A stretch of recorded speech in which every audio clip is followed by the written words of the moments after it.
the biggest challenge, every day going to work is making sure I'm doing a good job inspiring every single engineer, every single designer, every single data scientist on our team.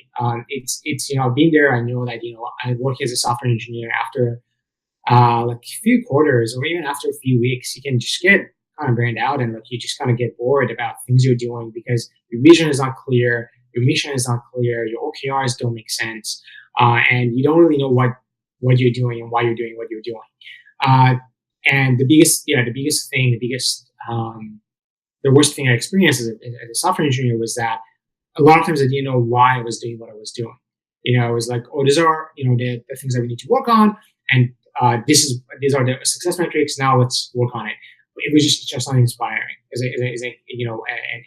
lot of software engineers when I joined the team, they're proud of, and the previous companies I worked at, the one thing they always say is that the least inspiring thing to work on is something you have the specs for, you have the success metrics for, but you don't know why you should work on it and why this matters on a macro level, right? Not just, oh, if you build this feature, we're gonna get 5 new customers, or why that matters, right? How is this? Why should I be excited about it? And that's something it's really hard. It's really hard to sometimes get it right, sometimes I don't get it right. Again, I'm doing a lot of experimentation around what works the best and what's the most effective way of inspiring your team to bring in their A game and bringing the A game to work every day.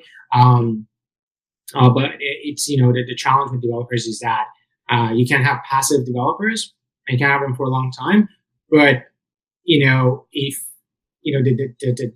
the essential of management is how can you leverage your talent to get the most out of them, and just doing an okay job or just giving 80% or 50% of your effort in putting 80% of your effort into something is not something you want as a product team. You want to get everyone to put to contribute their 100% to your product success, and the only way to do that is by inspiring them and really again it's back on to like the hierarchy of needs. As a human being, we want to get inspired, we want to be excited about things we're working on, and yeah, sometimes it's hard to do that if you don't have a clear vision or mission. So I always try to sometimes I have a 4 hours meeting, 5 hours meeting with our CEO or CTO to make sure the mission that we are telling the team, the vision that we are that we're presenting to the rest of the team, or the strategic goals that we're presenting to the team, are things that are actually inspiring and are not things that in 2 weeks time or 4 weeks time or 5 weeks time we're going to come back and be like, oh, we're done with it now, so now what? So yeah, that's a really challenging thing, to making sure you're always keeping your developers inspired.